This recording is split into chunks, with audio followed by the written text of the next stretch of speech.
This time, I've also become pretty materially intimate with the Writers' House, spending countless hours contending with its delicate plasters and picture rails.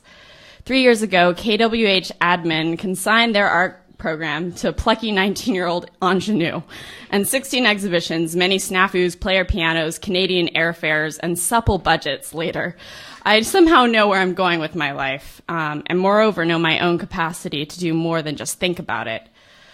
This is something that all the verve and acumen in the world haven't secured for most 20-something art world hopefuls in New York. The Writers' House has met the will with the way in so many respects for so many of us, offering the arena not to just conceive, but to do.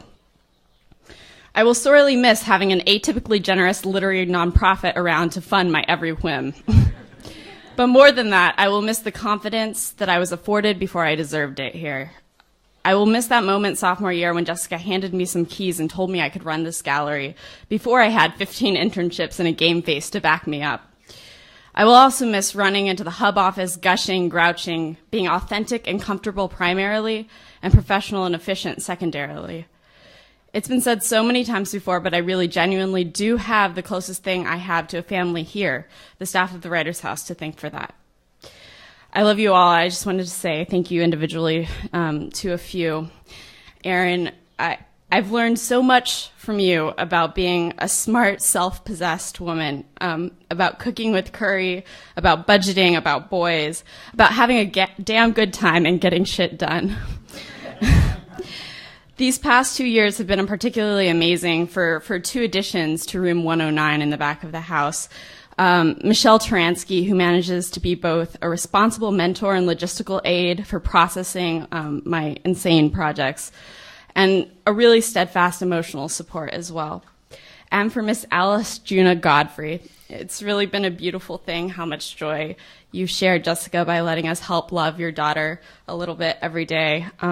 And you really have no idea how much I look forward to seeing her and the window of picking her up for a momentary phase out from my everyday self-involved depressions and anxieties. I'm sorry that Lee kind of ruined this comment before I'm going to put it in here, but this was pre-composed. Jessica, you may not realize this, but you've been an awesome mom for much longer than Alice has been around.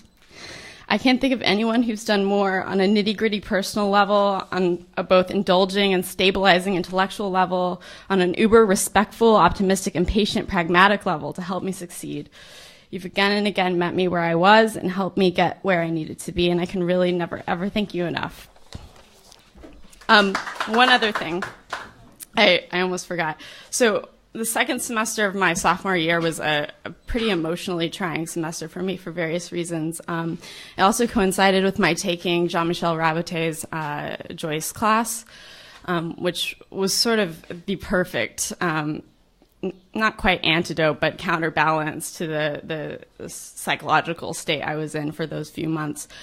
So I spent somehow got through this book, this aforementioned tome, in 2.5 months, 3 months, on my third try, I think, to get through it.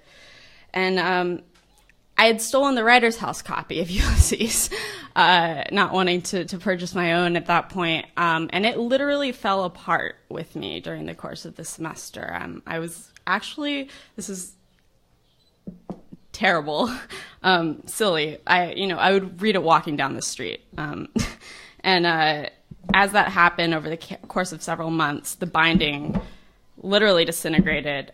It's now in clumps that I've somehow put back into order in my room and tied up, and it's something I'll never, ever let go of, sorry. Even if you wanted this totally ramshackle book back, you're not getting it.